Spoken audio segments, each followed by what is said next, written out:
ये पूछ रहे थे कि जैसे कलेवर अच्छा सूत्र बांधते हैं, आप जी को देखता हूँ कुछ नहीं बांधे हैं, और हमारे मन में होता है आखिर में इसका क्या लाभ है, क्या हानि है, कुछ समझ में नहीं आता है।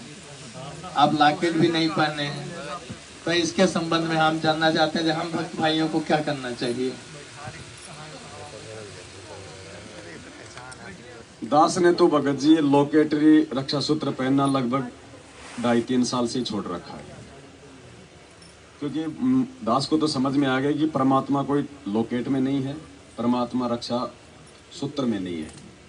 आप मर्यादा तोड़ के चाहे 1 किलो लोकेट अपने गले में बांध लो, देखिए आप बच जाओगे क्या।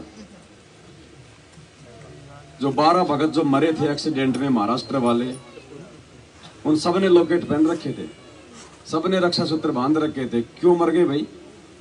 सबसे बड़ा रक्षा सूत्र है मर्यादा। मर्यादा है तो इन चीजों की कोई आवश्यकता नहीं है। और आज तो चलो हम गले में लोकेट पहन रहे हैं, तो 650 साल पहले कौन बनाता था लोकेट? गरीबदास जी के भक्तों ने कब लोकेट पहने थे भाई? धर्मदास जी ने कब लोकेट पहना था? गरीबदास जी ने कब लोकेट पहना था? बनते ही नहीं थे। ये धंधे की कमाई है और क्या? देखो, धंधे की कमाई नहीं कह सकते इसको।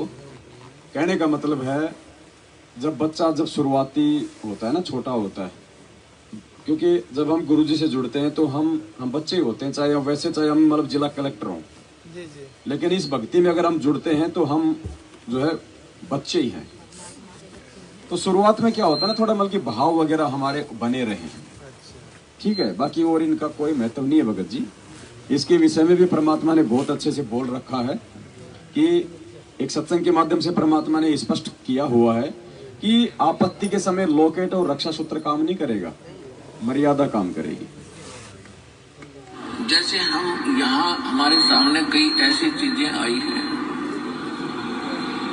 कुछ ऐसी निकम्मी आत्माएं आती हैं सत्संग में, यहाँ पूरा ढोंग करती है, रक्षा सूत्र भी लेते हैं, नाम भी लेते हैं, सतनाम भी प्राप्त कर लिया है, गले में लॉकेट भी डालते हैं, और वो यहाँ केवल चोरी करने आते हैं। अब इस तरह का कोई आदमी दुर्घटना में मरता है, आम आदमी तो यूं कहेगा कि रामपाल का चेला था, लॉकेट भी हुई है, धागा भी हुई है। वो रामपाल का चेला नहीं था, वो तो काल का चेला था। परमात्मा ने हर चीज का समाधान दे रखा भगत जी। भक्ति करें, मर्यादा में रहें तो परमात्मा रक्षा करेगा, लोकेट रक्षा सूत्र रक्षा नहीं करेगा भगत जी। पहले एक का तो हो जाए भगत जी। छोटी सी बात पूछनी है सर साहब, सुन लीजिए। बच्चा मेरा 5 साल का हो चुका, तो उसे किस तरीके से प्रोसेस, कौन सा प्रोसेस जो अभी तो बताए उस बहन जी को। नहीं, हम वो जैसे उससे क्या कहें, क्या दोहरवाएं, कौन सा शब्द उसके मुख? संकल्प नाम दीक्षा का 3 घंटे का वीडियो बना रखा है हमने, आप YouTube पे जाओ भगत जी, तो उसको क्या दिलाओगे वो बच्चे को? और आप नाम दिलाओ तो ये नामदान के अंदर वहां ले जाओ। तो संकल्प का हमने वीडियो बना रखा, आप उसको देखो। मैं 2 मिनट से ज्यादा, आप 3 घंटे का सुनोगे, ज्यादा समझ में आएगा। उसमें सारी विधि बता रखी है, आपने कैसे संकल्प दिलवाना है, क्या आपने बोलना है, उसके बाद में क्या करना है, क्या नियम है। आप YouTube पे जाके लिखना संकल्प दीक्षा संत रामपाल जी महाराज, आ जाएगा 3 घंटे का वीडियो दास का। वो वीडियो देखो, उसके बाद बच्चे को संकल्प दिलाओ, है ना। संकल्प का मतलब होता है हम ये प्रतिज्ञा कर लें कि परमात्मा अब मैं आपका हो चुका हूं, बस। संकल्प का यही मतलब होता है कि परमात्मा आज के बाद में दास आपके प्रत्येक नियमों में रहेगा, आपके प्रत्येक जो है मर्यादा का पालन करेगा।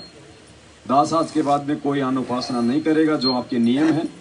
आपकी 3 समय की आरती करूंगा, घर में देसी घी का दीपक जलाऊंगा, आप जी के सत्संग सुनूंगा। परमात्मा आज के बाद में मेरा अच्छा बुरा सब कुछ आपके हाथ में है। इस दास से कोई छोटी मोटी गलती हो जाए तो परमात्मा आप याद दिलाना, आप जी जो है दया बख्शना, बस ये संकल्प है।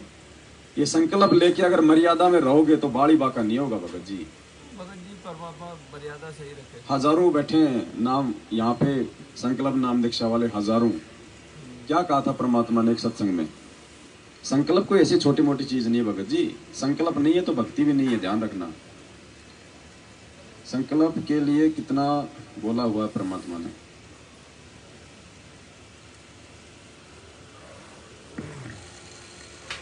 गुरुजी ने कह रखा कि उस बच्चे के माता पिता ने नाम भी नहीं ले रखा था, सिर्फ सत्संग सुनते थे, संकल्प भी नहीं ले रखा था। और आप तो संकल्प अगर करवा दोगे फिर उसके बाद तो बात ही क्या। चले अकेला फिर रोएगा तुम कि मेरा कुछ भी नहीं रहा, मेरे साथ कोई चल नहीं रहा, ये क्या बनी। और परमात्मा कहते मैं रोज बताया करता, प्रतिदिन यही सब समझाया करता, तेरा साथी कोई नहीं है, तेरा साथी मैं हूं, मुझे तू भूल चुका है। तेरा यहाँ भी जो संस्कार है बच्चों का, परिवार का, माता पिता, भाई बहन, पति पत्नी का, इसने भी मैं सेट करवाऊंगा, थोड़ा सुलझेड़ा करवाऊंगा। तुम्हारा इस संस्कार को ढंग से निमटवा दूंगा सबका जो मेरी शरण में आगे, और फिर सारा न मोक्ष कर दूंगा। अब कहते हैं कह कबीर शरण गह मेरी, वो रक्षा जल थल की। दास ने आपको एक दिन और बताया था, एक माई अपने दोते को लिए खड़ी यहां मिलने के लिए, महीना 1.5 हो गया, और वो लड़का होगा ज्यादा से ज्यादा 1 वर्ष का, 1.5 वर्ष का। वो क्या बता रही थी कि एक बड़ा बाल्टी थी, उस बाल्टी में चढ़ गया, नो मतलब बच्चा चढ़ता चढ़ता भरी थी पानी बाल्टी की, मुंह गिर गया। और हम कहीं बातें कर रहे थे, काम कर रहे थे। 4 घंटे के बाद वो बच्चा से वाला मरा पाया। मेरा दो दामाद और मेरी बेटी सत्संग सुना करते, आपका नाम नहीं ले रहे थे, और उसमें भक्तों के चमत्कार ऐसी ऐसी लीला सुनकर वो गदगद हो रहे थे कि भाई। तो उस दिन उसके पिता ने यह पुकार करी थी, अगर भगवान जब सब कह रहे हैं और धरती पर भगवान है तो आज मेरा बालक जिंदा हो जाए। टक्कर मारी और 4 घंटे पानी में मुंह पर बालक मतलब है निबोड़ का सांस आ जाए। और काफी देर वो बाहर भी रख लिया था। जब वो उसका पिता आया तो उसने ये पुकार करी, 2 सेकंड में बच्चे ने हिचकी ली और ऐसे आंख खुली। बोल सतगुरुदेव की।